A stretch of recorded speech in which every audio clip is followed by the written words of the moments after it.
தாவேகா 2026ஆம் ஆண்டு நடக்க உள்ள சட்டமன்ற தேர்தலை ஒட்டுமொத்தமாக தமிழ்நாடும் எதிர்நோக்கி காத்திருக்கிறது. எப்போதுமே தேர்தல் என்றால் பரபரப்பு இருக்கும் நிலையில் இந்த முறை கூடுதல் கவனத்தை பெற காரணமாக விஜய் தமிழக வெற்றி கழக கட்சி தொடங்கியுள்ளதுதான். ஆரம்பத்தில் அதிமுக, திமுக என இருமுனை போட்டியிடும் நிலவிய வந்த நிலையில் சமீபத்தில் பாஜகவும் இதில் இணைந்தது.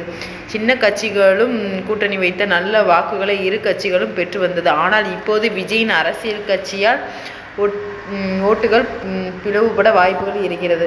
சமீபத்தில் ஊடகங்கள் மற்றும் பத்திரிகையாளர்கள் விஜய் அதிமுகவுடன் கூட்டணி வைக்க உள்ளதாக கூறியிருந்தனர்.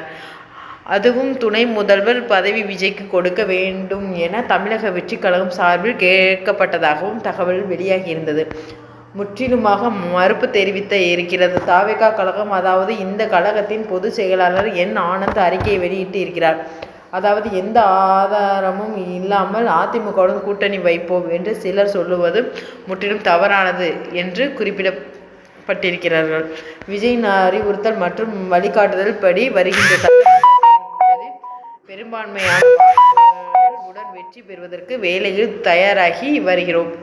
அதோடு துணை முதலமைச்சர் ஆக வேண்டும் என எண்ணம் எங்களுக்கு கிடையாது. தளபதி விஜய் முதலமைச்சர் பதவியை தான் பெற வேண்டும். அதற்காக தமிழ்நாட்டில் மக்கள்கள் வரவேற்பை பெற்று தமிழக வெற்றி கழகத்தின் வெற்றி மகுடத்தை விஜய் சூடுவார் என கூட்டணி கூறுகிறது. ஆகையால் அதிமுகவுடன் கூட்டணி என்பது வதந்தி என்று தெரிய வந்துள்ளது.